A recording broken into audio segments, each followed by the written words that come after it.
Nama saya Gita Karenele. Di sini saya sebagai pemateri pertama akan menjelaskan tahapan proses pembentukan minyak bumi.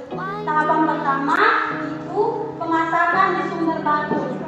Awalnya tumbuhan dan hewan purba yang berukuran kecil yang mati dan tertimbun oleh pasir dan lumpur yang tidak terlaut.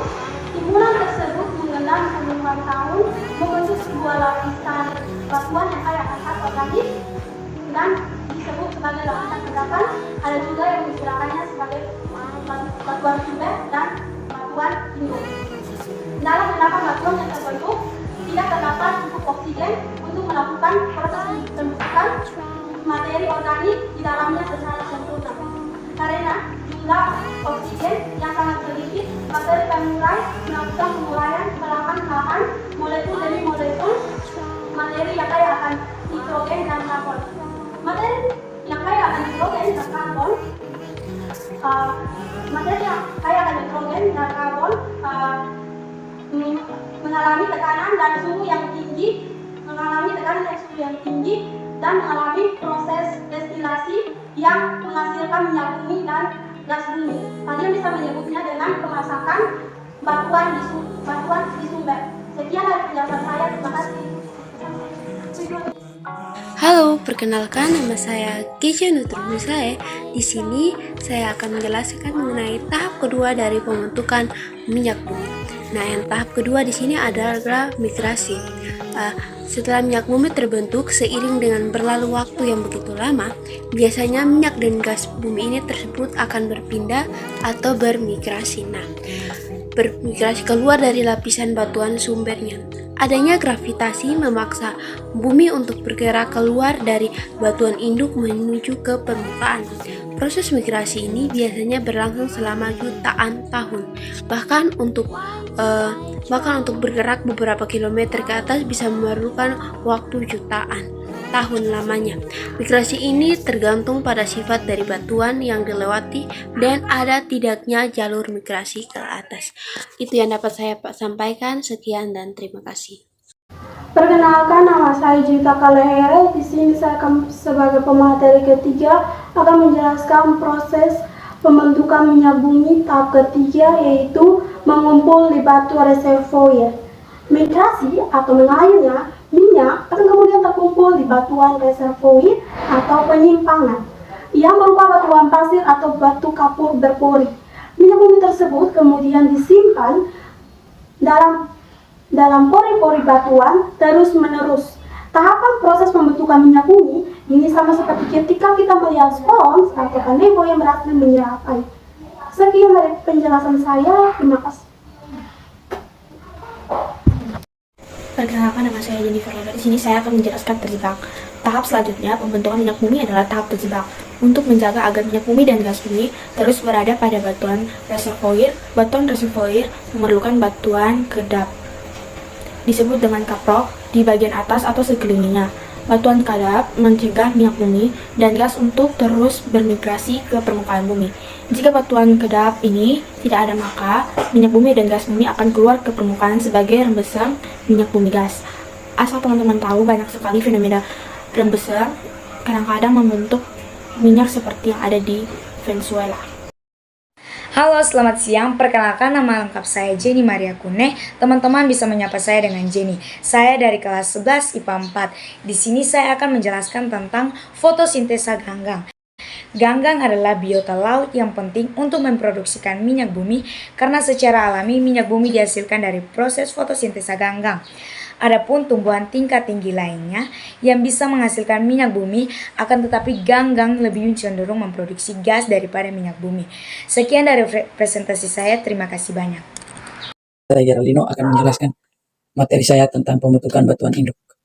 Ganggang yang sudah mati mengendap dan bercampur dengan batuan lempung membentuk batuan induk.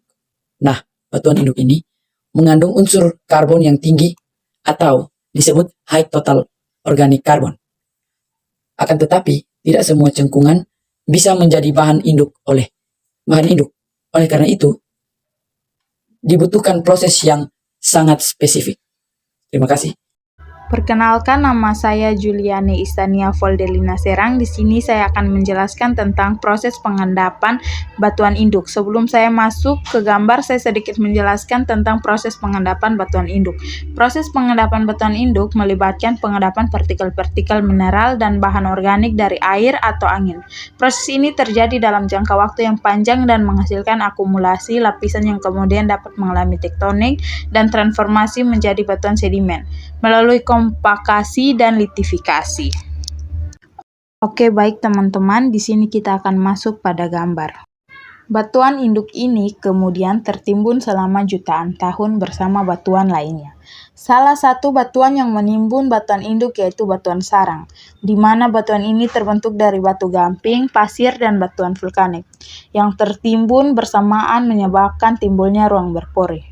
Batuan semakin lama akan bertumpuk sehingga bagian dasar semakin tertekan, menyebabkan suhunya semakin meningkat.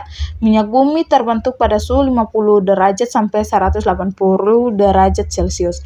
Puncak terbagus terbentuknya minyak bumi apabila suhunya mencapai 100 derajat Celcius.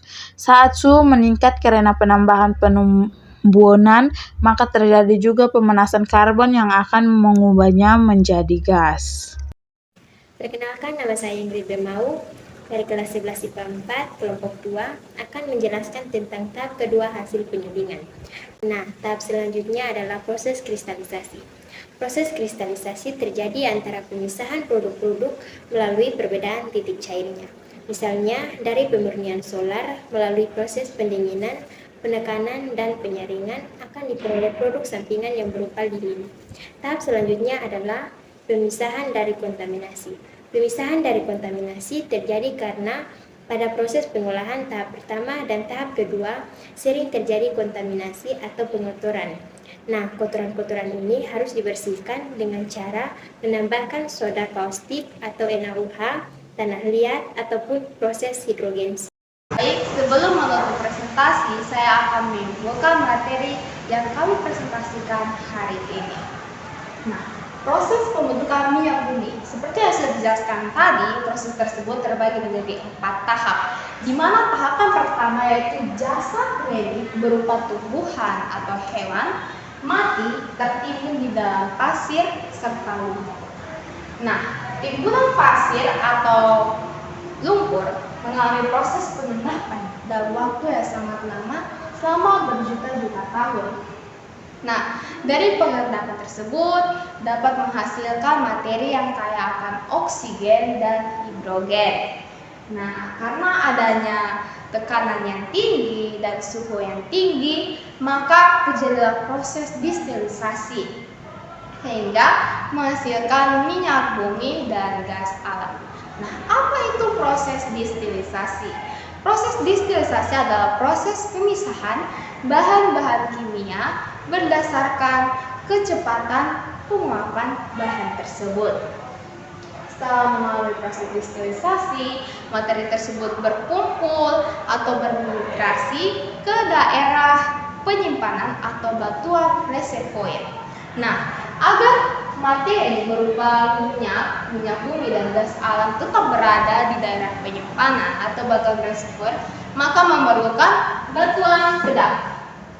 Nah, batuan kedap itu apa? Batuan kedap itu adalah batuan di mana batuan tersebut tidak bisa menyerap minyak atau gas alam, sehingga yang terakhir gas alam dan minyak bisa ditambah. Kenapa memerlukan batuan kedap?